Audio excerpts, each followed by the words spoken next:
രണ്ടാമത്തെ ദിവസത്തെ നമ്മുടെ യാത്ര രാവിലെ തന്നെ തുടങ്ങി. കാരണം ശ്രീകൃഷ്ണ ജയന്തി ആയതുകൊണ്ട് തന്നെ ദ്വാരകയിൽ ഭയങ്കര തിരക്കും ബ്ലോക്കും ആയിരിക്കും. പല വഴികളും ദ്വാരകയുടെ ബ്ലോക്ക് ചെയ്തിട്ടിരിക്കുകയാണ് ഗതാഗത നിയന്ത്രണത്തിന് വേണ്ടിയിട്ട്. അപ്പോൾ നമുക്ക് നോർമൽ വഴിയേക്കാളും കുറച്ചുകൂടെ ചുറ്റിയിട്ട് പോകേണ്ടി വന്നു. അങ്ങനെ നമ്മൾ രാവിലെ തന്നെ അതുകൊണ്ട് റെഡിയായിട്ട് അവിടുന്ന് ഹോട്ടലിൽ നിന്ന് ഇറങ്ങി നേരെ സോമനാഥ ക്ഷേത്രത്തിലോട്ടാണ് ഇനി പോകുന്നത്. സോമനാഥ ക്ഷേത്രം ഗുജറാത്തിലെ ഗീർ സോമനാഥ് ജില്ലയിലാണ് സ്ഥിതി ചെയ്യുന്നത്. ഇത് 12 ജ്യോതിർലിംഗങ്ങളിൽ ഒന്നായി വിശ്വസിക്കപ്പെടുന്നു. ജ്യോതിർലിംഗങ്ങൾ ശിവൻ്റെ പ്രത്യേക രൂപങ്ങളാണ്. അതിനാൽ തന്നെ സോമനാഥ ക്ഷേത്രത്തിന് ഭാരതീയ ആത്മീയ ചരിത്രത്തിൽ വലിയ പ്രാധാന്യം തന്നെയുണ്ട്. ചരിത്രത്തിലൂടെ നോക്കുമ്പോൾ ഈ ക്ഷേത്രം നിരവധി ആക്രമണങ്ങൾ നേരിട്ടിട്ടുണ്ട്. മഹദൂദ് ഗസ്നി മുതൽ പല ആക്രമികളും ക്ഷേത്രം ആക്രമിച്ചു തകർത്തെങ്കിലും ഓരോ തവണയും അത് പുനർനിർമ്മിക്കപ്പെട്ടു. ഇതിലൂടെ ഇന്ത്യൻ സംസ്കാരത്തിൻ്റെ ധൈര്യവും ആത്മവിശ്വാസവും നമുക്ക് തെളിഞ്ഞു കാണാം. ഇപ്പോൾ കാണുന്ന ക്ഷേത്രം 1951 പുനർനിർമ്മിക്കപ്പെട്ടതാണ്.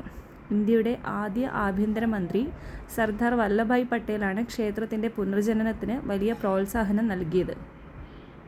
ക്ഷേത്രം കടലിൻ്റെ തീരത്താണ് നിലകൊള്ളുന്നത്. അതിൻ്റെ മനോഹരമായ ശില്പകലയും സമുദ്രത്തിൻ്റെ ശാന്തമായ കാഴ്ചയും തീർത്ഥാടകരെ ആകർഷിക്കുന്നു.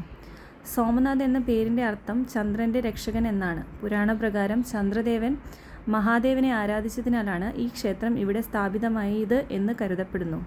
ഇന്നും ലോകത്തിൻ്റെ പല ഭാഗങ്ങളിൽ നിന്നും ആയിരക്കണക്കിന് ഭക്തർ ഈ ക്ഷേത്രം സന്ദർശിക്കുന്നു. സോമനാഥ ക്ഷേത്രം മതപരമായ പ്രാധാന്യം മാത്രമല്ല, ഇന്ത്യയുടെ സഹിഷ്ണുതയുടെയും സമൃദ്ധമായ പൈതൃകത്തിൻ്റെയും പ്രതീകവുമാണ്. സമാപനമായി പറയേണ്ടതെങ്കിൽ സോമനാഥ ക്ഷേത്രം നമ്മുടെ ചരിത്രവും സംസ്കാരവും ആത്മീയതയും ഒരുമിച്ച് നിലകൊള്ളുന്നൊരു സ്മാരകമാണ്. ഈ ക്ഷേത്രത്തിലോട്ടാണ് നമ്മൾ ഇന്ന് യാത്ര ചെയ്യുന്നത്. രാവിലെ തന്നെ ഇറങ്ങിയതുകൊണ്ട് ഭക്ഷണമൊന്നും കാര്യമായിട്ട് നമുക്ക് കഴിക്കാൻ പറ്റിയിട്ടില്ല. അതുകൊണ്ട് തന്നെ നമ്മൾ വഴിയോരത്തൊരു ചെറിയൊരു കടയിൽ കയറിയിട്ട് നല്ല ചായയും അതുപോലെ പിള്ളേർക്ക് പാലും ഒക്കെ മേടിച്ച് കൊടുത്തിട്ടാണ് നമ്മൾ യാത്ര തുടർന്നത്. ശരിക്കും വാഹനം അതിൻ്റെ ഉള്ളിലോട്ട് കടക്കേണ്ടതാണ്. പക്ഷേ ഇന്ന് ഭയങ്കര തിരക്കാണ്. അതുകൊണ്ട് തന്നെ വാഹനത്തെ ഉള്ളിലോട്ട് കടത്തി വിട്ടിട്ടില്ല. അതുകൊണ്ട് നമ്മൾ വണ്ടി പാർക്ക് ചെയ്ത് 1.5 കിലോമീറ്ററോളം ഉള്ളിലോട്ട് നടന്ന് നമ്മൾ സോമനാഥ ക്ഷേത്രത്തിൻ്റെ അടുത്ത് തന്നെയായിട്ട് വേറൊരു ചെറിയ ക്ഷേത്രമുണ്ട്, അവിടെ പോയി. അതുപോലെ അതിൻ്റെ സൈഡിൽ സമുദ്ര വ്യൂ ഉണ്ട്. സമുദ്ര വ്യൂവിൽ നമ്മൾ കയറി അവിടെ കുതിരപ്പുറത്തും അതുപോലെ ഒട്ടകത്തിൻ്റെ പുറത്തൊക്കെ ആൾക്കാർക്ക് സവാരി ചെയ്യാനും ബീച്ചിൽ കളിക്കാനും ഒക്കെയുള്ള സൗകര്യങ്ങളും കാര്യങ്ങളൊക്കെ ഉണ്ട്. ഒത്തിരി പേരുണ്ടായിരുന്നു. ഭയങ്കര തിരക്കായിരുന്നു അവിടെ. നമ്മൾ പക്ഷേ ജസ്റ്റ് ഒന്ന് അവിടെയൊക്കെ ഒന്ന് നടന്ന് എല്ലാം ഒന്ന് കണ്ട് പിന്നെ നമ്മൾ ക്ഷേത്രത്തിൻ്റെ ഉള്ളിലോട്ട് കടക്കാമെന്നാണ് വിചാരിച്ചിരിക്കുന്നത്.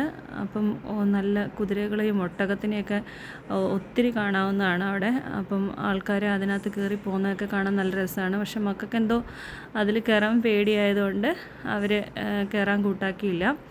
പക്ഷേ കാഴ്ചകളൊക്കെ അവർ കണ്ട് ആസ്വദിച്ച് അവിടെ കുറച്ച് നേരം നമ്മൾ ടൈം സ്പെൻഡ് ചെയ്തു.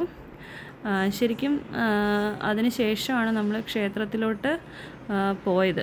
അപ്പോൾ നമ്മൾ തിരിച്ച് ക്ഷേത്രത്തിൻ്റെ അങ്ങോട്ടേക്ക് നടക്കുമ്പോൾ നമുക്ക് ഒരു പോസ്റ്റർ കാണാം.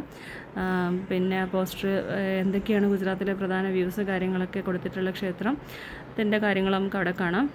അപ്പോൾ നമ്മൾ ക്ഷേത്രത്തിൻ്റെ ഉള്ളിൽ കർശനമായിട്ട് മൊബൈൽ ഫോണും ഒരു സാധനം പോലും നമുക്ക് അതിനുള്ളിൽ കൊണ്ടുപോകാൻ പറ്റില്ല. അപ്പം നമ്മൾ ക്ലോക്ക് റൂമിൽ ചെന്ന് നോക്കിയപ്പോൾ അവിടെയൊക്കെ ഭയങ്കര തിരക്കാവും കാര്യങ്ങളൊക്കെ ആയതുകൊണ്ട് അത് ഓൾറെഡി ഫില്ലാണ്.